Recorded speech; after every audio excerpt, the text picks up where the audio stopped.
नमस्कार, जनतंत्र टीवी देख रहे हैं आप। मैं हूं आपके साथ साहिल धूलिया। हमारी इस खास पेशकश में आप सभी का स्वागत है।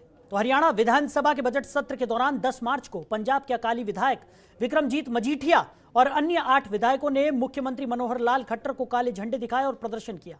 इस घटना को 3 महीने से ज्यादा का वक्त बीत चुका है, लेकिन हरियाणा पुलिस ने जिम्मेवार अधिकारियों और कर्मचारियों के खिलाफ कोई कार्रवाई नहीं की है। 2 दिन पहले पुलिस ने विधानसभा अध्यक्ष ज्ञानचंद गुप्ता को पत्र भेजकर बताया है कि इस मामले में एक आईपीएस अधिकारी समेत कुल 9 लोगों से जवाब मांगा गया है। जवाब आने के बाद उन पर कार्रवाई की जाएगी। अब सवाल ये उठता है कि जब हरियाणा पुलिस मुख्यमंत्री से जुड़े पूरे मामले में तेजी से कार्रवाई नहीं कर सकती, तो आम आदमी को न्याय कैसे मिलेगा?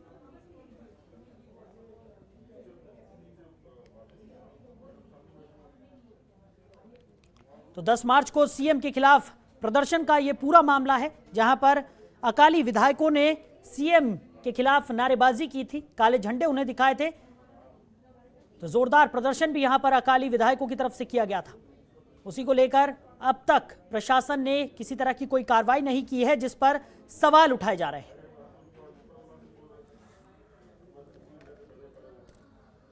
उन्होंने 8 लोग आइडेंटिफाई किए हैं कि जिनको उन्होंने कहा है कि लैप्स उनके पार्ट पर था,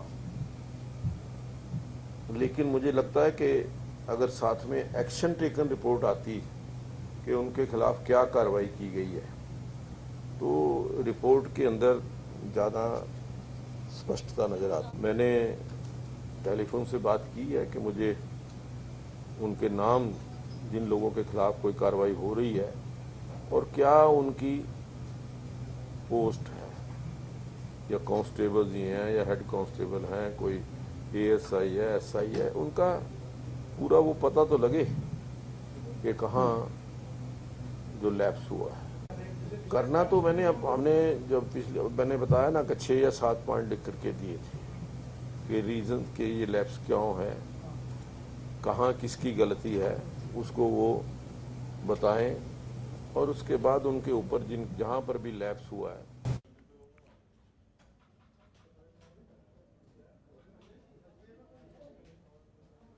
तो 10 मार्च को सीएम के खिलाफ प्रदर्शन का ये पूरा मामला है, जहां पर अकाली विधायकों ने सीएम मनोहर लाल खट्टर के खिलाफ जोरदार प्रदर्शन किया था, उन्हें काले झंडे दिखाए थे और जमकर नारेबाजी भी की थी। तो प्रशासन ने अब तक इस मामले में कार्रवाई नहीं की है और उसी को लेकर प्रशासन की कार्यप्रणाली सवालों के घेरे में आ गई है।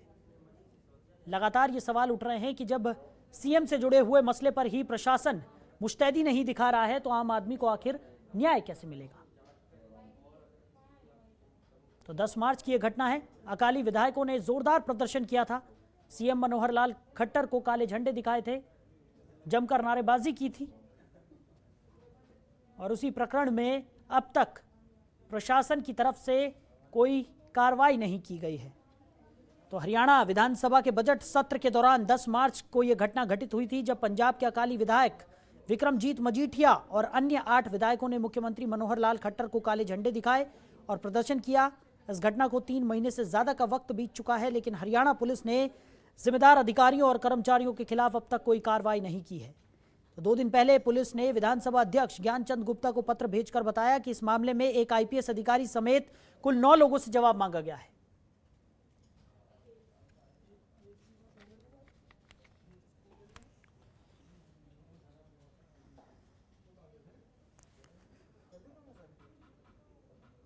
तो यहां पर सवाल उठता है कि जब हरियाणा पुलिस ही मुख्यमंत्री मनोहर लाल खट्टर पर हुए इस प्रदर्शन को लेकर किसी तरह की कोई कार्रवाई अब तक नहीं कर सकी है, तो आम आदमी को आखिर न्याय कैसे मिलेगा?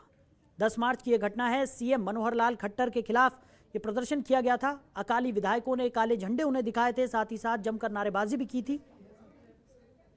तो इस पूरे प्रकरण में अब तक किसी तरह की कोई कार्रवाई प्रशासन की तरफ से नहीं की गई है और प्रशासन की कार्यप्रणाली सवालों के घेरे में आ गई है।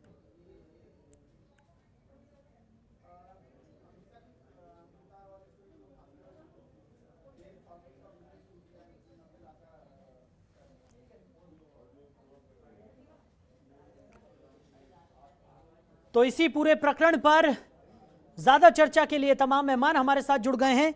सत्यव्रत शास्त्री, जो कि बीजेपी के प्रवक्ता हैं, वो हमारे साथ चर्चा में शामिल होंगे। अजय सिंगला, कल का प्रवक्ता कांग्रेस हमारे साथ चर्चा में शामिल होंगे और साथ ही साथ हमारे पीएचएच एडिटर आशीष अग्रवाल भी हमारे साथ चर्चा में शामिल होंगे। तो आप सभी मेहमानों का बहुत बहुत स्वागत है जनतंत्र टीवी में। सबसे पहले चर्चा की शुरुआत करते हैं आशीष जी आपके साथ। आशीष जी, जिस तरीके से पूरा प्रकरण सामने आया है, 10 मार्च की यह घटना है जब सीएम के खिलाफ जोरदार प्रदर्शन किया गया था अकाली विधायकों की तरफ से, और उस पूरे प्रकरण पर अब तक किसी तरह की कोई बड़ी कार्रवाई, प्रशासनिक कार्रवाई नहीं की गई है। सवालों के घेरे में प्रशासन की कार्यप्रणाली आ गई है, क्या कुछ कहेंगे?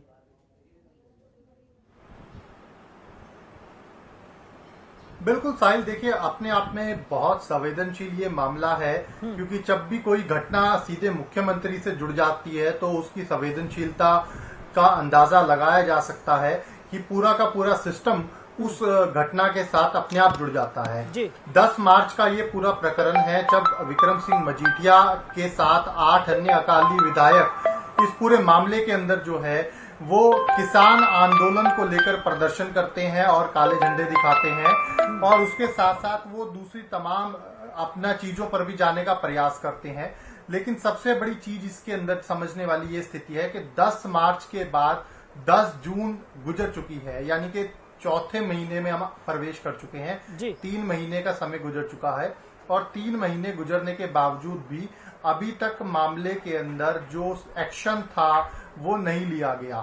सवाल नंबर 1 यही यहाँ पर आकर खड़ा हो रहा है कि पुलिसिया कार्रवाई ढीली क्यों है। आखिर जब मुख्यमंत्री से जुड़े मामले में 3 महीने से ज्यादा का समय लग गया पुलिस को कार्रवाई करने में, तो आम आदमी तो क्या खैर मनाएगा।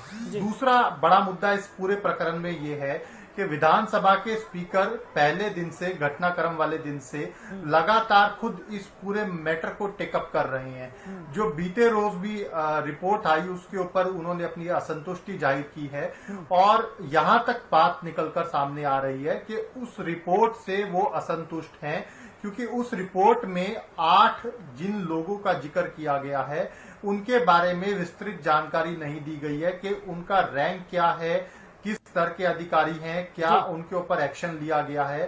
सिर्फ एक आईपीएस अधिकारी के बारे में बताया गया कि एक आईपीएस अधिकारी हैं और 8 अन्य अधिकारी हैं, लेकिन उन पर क्या कार्रवाई की जा रही है इस बारे में कोई जानकारी ना दिए जाने से हरियाणा विधानसभा के अध्यक्ष भी नाराज हैं, और उन्होंने इस पूरे प्रकरण में 18 तारीख तक कंप्लीट एक्शन टेकन रिपोर्ट तलब की है कि विस्तृत जानकारी दी जाए कि आखिर 8 लोगों के ऊपर पुलिस ने क्या कार्रवाई की है। ये 8 लोग कौन थे जिन्होंने चूक की सुरक्षा के अंदर और अपनी ड्यूटी में ये चूके, इन तमाम 12 चीजों के बारे में विस्तृत जानकारी दी जाए। तीसरा सबसे इम्पोर्टेंट पॉइंट साहिल, कि जो रिपोर्ट आई है वो रिपोर्ट घटनाक्रम वाले दिन जो सीसीटीवी फुटेज है उसके साथ मेल नहीं खा रही। ये सूत्र हमें कंफर्म कर रहे हैं, बड़े पुख्ता सूत्रों के हवाले से मैं आपको ये बात शेयर कर रहा हूं, क्योंकि जो सीसीटीवी में चीजें नजर आ रही हैं और जो रिपोर्ट आई है उस रिपोर्ट में वो काफी चीजें मिसिंग हैं। तो इसके ऊपर भी विधानसभा अध्यक्ष ने अपनी आपत्ति जाहिर की है कि आखिर कैसे वो चीजें मिसिंग है, क्योंकि 333 पुलिस कर्मियों का स्टाफ विधानसभा की सुरक्षा में उस दिन तैनात था, और 333 पुलिस कर्मियों का स्टाफ कैसे 9 अकाली विधायकों को, 9 अकाली नेताओं को रोक नहीं पाया। आखिर कहाँ चूक हुई, सुरक्षा का जो चक्कर था, सुरक्षा चेन होती है, वो कैसे टूट गई। इन तमाम पहलुओं के ऊपर सवाल खड़े किए गए हैं। तो इन सब के ऊपर अब क्या कंप्लीट एक्शन टेकन रिपोर्ट आती है वो 18 तारीख को देखने वाली बात होगी। लेकिन आज का बड़ा मुद्दा यही है कि मुख्यमंत्री से जुड़े मामले के अंदर समय पर कार्रवाई ना होना, सही कार्रवाई ना होना, ये अपने आप में पुलिसिया सिस्टम पर सवाल खड़ा कर रहा है। और दूसरा, संवैधानिक पद पर विधानसभा स्पीकर बैठे हैं, वो लगातार कई बार मामले को टेकअप कर चुके हैं, और उनके टेकअप करने के बावजूद भी जो पुलिसिया कार्रवाई का अंदाज है वो काफी स्लो है, और ये भी अपने आप में कहीं ना कहीं उचित नहीं है। बिल्कुल बिल्कुल सही कहा आशीष जी आपने। जिस तरीके से हम लगातार इस पूरे प्रकरण पर नजर बनाएं तो यही सामने आता है कि एक बड़ी लापरवाही यहाँ पर उजागर हो रही है प्रशासन की तरफ से। लगातार जो कार्रवाई होनी चाहिए थी वो होती हुई नजर नहीं आ रही। सत्यव्रत शास्त्री जी जो कि बीजेपी के प्रवक्ता हैं वो भी हमारे साथ चर्चा में शामिल है। सत्यव्रत जी, क्या कहेंगे आप इस पूरे प्रकरण पर? जिस तरीके से 10 मार्च को ये घटना घटित हुई थी और 3 महीने लगभग पूरे बीत चुके हैं इस पूरे प्रकरण पर, और अब तक कोई ठोस कार्रवाई यहाँ पर नहीं हुई। देखिए, जो रिपोर्ट और माननीय हमारे विधानसभा अध्यक्ष जी के आपस का संवाद जो मीडिया में आया है और उसी के ऊपर लेकर आज हम चर्चा में हैं। तो इसमें एक बिंदु तो यह है कि किसी चीज को जल्दी इसलिए नहीं करना कि किसी व्यक्ति से जुड़ा हुआ, लेकिन ठोस हो और जो अगली पार्टी है, अगला जो एक्सक्यूज है, वो इस बात का कहीं फायदा ना उठाए कि जल्दबाजी में ये कार्रवाई हो गई। इसलिए जो कार्रवाई हो गई, जो घटनाक्रम था वो घटनाक्रम हो गया, लेकिन दोषियों की पहचान और उचित दंड के लिए कहीं न्यायिक प्रक्रिया में जल्दबाजी का संदेश न जाए। लेकिन शास्त्री इसलिए जी, मैं समझता हूं कि इसमें थोड़ा समय लगा। लेकिन एक मिनट जी शास्त्री जी, लेकिन बात की एक जाए मिनट। कि काफी इसमें लंबा समय मुख्य बीत चुका विषय जो है, है, मुख्यमंत्री से जुड़ा हुआ ये मामला है और लगातार कार्य प्रणाली पर सवाल खड़े हो रहे हैं कि आम जनता को कैसे न्याय मिल पाएगा। अगर मुख्यमंत्री से जुड़े हुए मामले में ही इतना ज्यादा विलंब हो रहा है कार्रवाई में, तो आम जनता को कैसे न्याय मिल पाएगा इस तरीके के मामलों में? देखिए, एक तो साहिल जी, इसमें जो आईपीएस अधिकारी जिनको इसमें दोषी पाया गया है वो छुट्टी पर है, और वो जब तक छुट्टी पर है तो उनका जवाब जो आएगा तो उनके ऊपर, क्योंकि अवसर उनको भी दिया जाता है, चाहे मीडिया ने या सब लोगों ने देखा कि चूक हुई है, लेकिन फिर भी न्यायिक प्रक्रिया का एक जांच की एक प्रक्रिया है और उन सबको एक अवसर दिया जाता है कि आप अपनी स्थिति स्पष्ट कीजिए। वो छुट्टी पर है, इसलिए उनके जवाब का इंतजार, और वहां जांच अधिकारी ने यह तय किया कि इनका दोषी है और इनके कारण से ये चूक हुई है। लेकिन उस पक्ष को जब तक वो छुट्टी पर आते हैं तब तक उसके बारे में इंतजार है। दूसरी विषय की बात यह है कि माननीय मुख्यमंत्री जी अपने आप को बहुत वीआईपी साबित नहीं करते। हमारे लिए महत्वपूर्ण है, हरियाणा के लिए महत्वपूर्ण है, लेकिन उस महत्वपूर्ण व्यक्ति के ओहदे के कारण से कहीं आलोचना का शिकार ये ना हो जाए प्रशासन और माननीय मुख्यमंत्री जी। आगे माननीय मुख्यमंत्री का विषय था, इसलिए जल्दबाजी में इस प्रकार की प्रक्रिया कर दी। इस बात को बचने के लिए और उनकी ये जो स्थिति जो अब छुट्टी पर है, इसके कारण से कुछ चीजों की कमी है।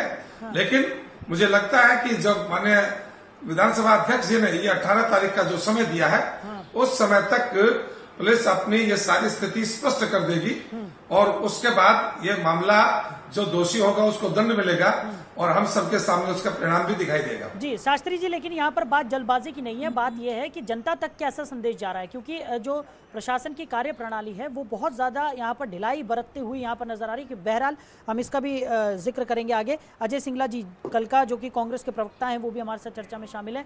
अजय जी, क्या कहेंगे आप इस पूरे प्रकरण पर, जिस तरीके से प्रशासन की कार्य प्रणाली पर सवाल उठ रहे हैं, साथ ही साथ अगर बात की जाए जिस तरीके से जो तथ्य निकलकर सामने आए हैं सीसीटीवी फुटेज की बात, जिस तरीके से हमारे पीएचएच एडिटर हमारे साथ बने हुए हैं आशीष जी, उन्होंने भी चर्चा की कि जो सीसीटीवी फुटेज सामने आया है और मामले का जो असल जो प्रकरण बताया जा रहा है, सूत्रों के हवाले से खबर है कि वो दोनों आपस में तालमेल नहीं बैठा पा रहे, क्या कहेंगे? साहिल जी, मैं आपसे निवेदन करना चाहूंगा, मैं कालका से हूँ, कलिका से नहीं, कालका जी। साहिल जी, मैं आपके बात में एक संशोधन कर दूं, ये सरकार प्रशासन की कार्य प्रणाली पर संदेह नहीं है, ये सरकार की कार्य प्रणाली पर संदेह है। आप विषय को भटक रहे हैं थोड़ा सा। और एक बहुत बात बता दूं मैं आपको, आप कह रहे कार्रवाई, अरे 7 मई 2020 को SET की बनी थी शराब घोटाले पे, उस पे आज तक कार्रवाई नहीं हुई, सालों बीत गए, आप इस पे कार्रवाई की आशा करते हैं इस सरकार से? क्या एक हास्यास्पद बात करने जा रहे हैं आप जी। और अभी मेरे मित्र सत्यदेव जी ने कहा कि इस रिपोर्ट में आप कह रहे 8 आदमी आए और वो आइडेंटिफाई नहीं हुए, यानी कि मुख्यमंत्री जी के ऊपर किन्होंने अटैक किया, हरियाणा सरकार उनको अभी तक आइडेंटिफाई नहीं कर पाई। और आदरणीय सत्यदेव जी कह रहे हैं कि एक आईपीएस जो उनमें है वो छुट्टी पर है, रिपोर्ट इनके पास नाम पहुंच गया और रिपोर्ट में नाम नहीं है। एक बहुत ही अलग सा सिस्टम चल रहा है सरकार है नहीं। यहाँ पर हो क्या रहा है, सरकार क्या है समझिए आप, खट्टर जी वर्सेस विज जी, विज जी वर्सेस दुष्यंत जी, कोई चीज खट्टर साहब करते हैं तो बीज साहब उसको समाप्त कर देते हैं, जी। बीज साहब करते हैं तो खट्टर साहब कर देते हैं, बीज साहब करते हैं तो दुष्यंत जी नहीं मानते। आप सुनिए कार्रवाई कैसे होगी। शराब घोटाले पर एक स्पष्ट रिपोर्ट आई थी कि शराब घोटाला हुआ है, दुष्यंत जी ने साफ कह दिया शराब घोटाला नहीं हुआ जी। एससीटी रिपोर्ट में साफ लिखा कार्रवाई करो, दुष्यंत जी ने कहा कार्रवाई नहीं होगी। आप किनसे कार्रवाई की आशा करते हैं? इस सरकार से, इस घोटाला सरकार से, इस भ्रष्ट सरकार से? मैं आपसे फिर कहता हूं, जब अवसरवादी सरकारें बनती हैं, जब सरकारें ऐसी बनती हैं जो अपने लोगों के खिलाफ होती है, बनती हैं, आपको याद होगा अब की बार यमुना पार, अब की बार 70 पार, और कुर्सी और सत्ता के लिए जब दोनों दल बन गए यार, तो उनसे कार्रवाई की उम्मीद करते हैं आप? ठीक। अरे कुछ हंसी वाली बात कर रहे हैं आप। ठीक। अब क्या कार्रवाई किस चीज की कार्रवाई होगी? ठंडे बस्ते में डाल दी जाएगी हर बार। हाँ। और आज होम मिनिस्टर का पद केवल एक पद है, उनकी सरकार में कोई सुनवाई नहीं है, उनको केवल प्रेस वार्ता के लिए रखा गया। ठीक है अजय जी, अजय जी टीवी फिर आऊंगा अजय जी देख। ठीक है। सुखवीर तंवर जी जो कि INLD के प्रवक्ता हैं, वो हमारे साथ चर्चा में शामिल है। सुखवीर जी, आप क्या कहेंगे इस पूरे प्रकरण पर? जिस तरीके से आपने तमाम जो हमारे पैनलिस्ट हैं उनकी भी बातें सुन ली है अब तक। ये जो बड़ा दुखद विषय है, जब आज प्रदेश के मुख्यमंत्री के साथ जिस प्रकार से भारतीय जनता पार्टी ने उस वक्त बताया था और केस भी दर्ज हुआ, जब हरियाणा प्रदेश मुख्यमंत्री के विषय में कार्रवाई नहीं हो रही है या लोग आइडेंटिफाई नहीं हो रहे हैं या बहाने बनाए जा रहे हैं कि भाई छुट्टी पे है, हो सकता है कि आज छुट्टी पे हो, लेकिन इससे पूर्व तो छुट्टी पे नहीं थे। आज विधानसभा के अध्यक्ष को कहना पड़ रहा है कि आप क्या करके लाए, एक्शन टेकन रिपोर्ट लाइए। ये तो कहीं ना कहीं विधानसभा के अध्यक्ष जैसे गरिमापूर्ण पद की भी अवहेलना सरकार के द्वारा है। भारतीय जनता पार्टी की सरकार लीपापोती में उस्ताद है जी। और जिस प्रकार से कांग्रेस के प्रवक्ता महोदय ने जिक्र किया शराब घोटाला और SCT का, निसंदेह ये बात बिल्कुल ठीक है। मैं उनकी इस बात को बढ़ाते हुए कहना ये भी चाहता हूँ कि जो रजिस्ट्री घोटाला हुआ था पिछले लॉकडाउन में, क्या हुआ आजकल? वही आदमी, वही अधिकारी, वही नायब तहसीलदार इन्होंने बहाल करके और चेकों पे लगाए हैं। ये इस सरकार की कारगुजारी है। आज मुख्यमंत्री और गृह मंत्री के बीच में समन्वय नहीं है, आज गृह मंत्री और पुलिस महानिदेशक के बीच में समन्वय नहीं है, आज पुलिस महानिदेशक और दूसरे पुलिस के उच्च अधिकारियों के बीच में समन्वय नहीं है। जब इस प्रकार के समन्वय का अभाव है, फिर हरियाणा प्रदेश की जनता को इस प्रकार से विश्वास दिलाएंगे कि हरियाणा प्रदेश की कानून व्यवस्था ठीक है। निसंदेह जिस प्रकार से इसमें ये सारे प्रकरण में जो देरी हो रही है वो निसंदेह दुर्भाग्यपूर्ण है। और भारतीय जनता पार्टी तो जैसा कि मैं बता रहा हूँ लीपापोती में उस्ताद है। पिछले 2 साल के करीब कार्यकाल में हर मामले की सिर्फ और सिर्फ इन्होंने लीपापोती करी है, इसके अलावा इनका किसी बात पे कोई। शास्त्री जी से जवाब ले लेते हैं। हाँ शास्त्री जी, क्या कहेंगे? आरोप लग रहे हैं यहाँ पर कि सरकार में समन्वय की कमी है और उसी के चलते जिस तरीके से प्रशासन की भी लापरवाही यहाँ पर उजागर हुई है, क्या कहेंगे? जिस प्रकार से आप ये कह रहे हैं कि समन्वय का अभाव है, हाँ। मैं कहूंगा कि तानाशाही का अभाव है हमारे यहाँ। लोकतंत्र में विश्वास और एक दूसरे की इज्जत और एक दूसरे की उपस्थिति का एहसास करते हैं, इसलिए सब लोग अपनी अपनी बात कहने में समर्थ है। और अरे सुन ले भैया, अरे तंवर साहब सुन लो, अरे तंवर साहब सुन लो, ये वो राज नहीं है जहाँ एक व्यक्ति बोले एक करके बोलिए। हाँ शास्त्री जी जवाब दीजिए। यहाँ सबका अपना अस्तित्व, सब लोग अपनी बात खुले मन से रखते हैं और उसके बाद निर्णय एक होता है जो जस्टिफाई होता है। यहाँ एक तानाशाही का राज नहीं है, बात सब रखेंगे, निर्णय एक होगा, बात तरह तरह की आ सकती है, लेकिन न्यायपूर्ण बात एक होगा। तंवर जी जवाब सुन लीजिए। अरे तंवर साहब, आप लोगों ने और कांग्रेस ने जिस प्रकार का राज किया है, आप लोगों को महसूस होता है। मैं तो आपका दिल से स्वागत करता हूं कि आप माननीय मुख्यमंत्री जी की सुरक्षा में हुई चूक के बारे में आप क्या नाम कुछ संदेहास्पद बातों को रखना चाहते हैं, लेकिन मैं आपकी जानकारी के लिए बता दूं कि यहाँ समन्वय का अभाव नहीं, यहाँ तानाशाही का अभाव है, यहाँ गुंडागर्दी का नहीं, यहाँ मित्रता, हरियाणा एक हरियाणवी एक का नारा है, इसलिए यहाँ गलती करने वाला बचेगा नहीं। चलिए ठीक है, तंवर जी, शास्त्री जी, शांत हो जाइए। आशीष जी, क्या कहेंगे? तमाम पैनलिस्ट जो हमारे साथ जुड़े हुए हैं उनकी बातें आपने सुन ली यहाँ पर, लेकिन किसी भी तरह का कोई हल निकलता हुआ तो यहाँ पर नजर नहीं आ रहा और आरोप प्रत्यारोप फिर एक बार देखने को मिल रहा है। क्या कहेंगे? जल्दी से, समय कम है। आशीष जी। साहिल जी, मैं आप लोगों को आपके माध्यम से इनको बता दूं कि ये मनोहर लाल की प्रशासन की चक्की पीसती धीरे है, लेकिन भैया पीसती बहुत बारीक है। आशीष जी अपनी बात रखिए जल्दी से। भ्रष्टाचार की बात हो और चाहे हो हेराफेरी। आशीष जी, तंवर जी, सिंगला जी, शांत हो जाइए। कि जो पुलिसिया सिस्टम इस मामले के अंदर कार्रवाई हो रही है उसके अंदर कहीं ना कहीं निश्चित रूप से चूक नजर आ रही है जी। और ये आप सरकार तो इसको सरकार की इसको राहत मान के चलिए कि सरकार ने पुलिसिया सिस्टम को ये राहत दी कि वो अभी तक सख्ती के साथ पेश नहीं आया गया।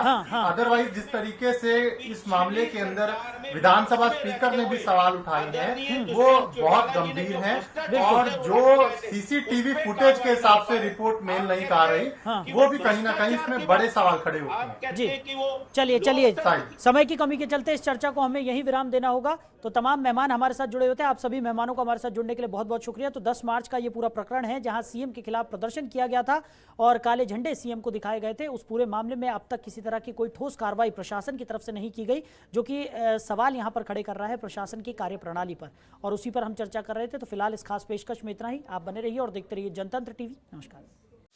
खबरों के निष्पक्ष विश्लेषण के लिए सब्सक्राइब करें Jantantra TV and press the bell icon. Never miss any update.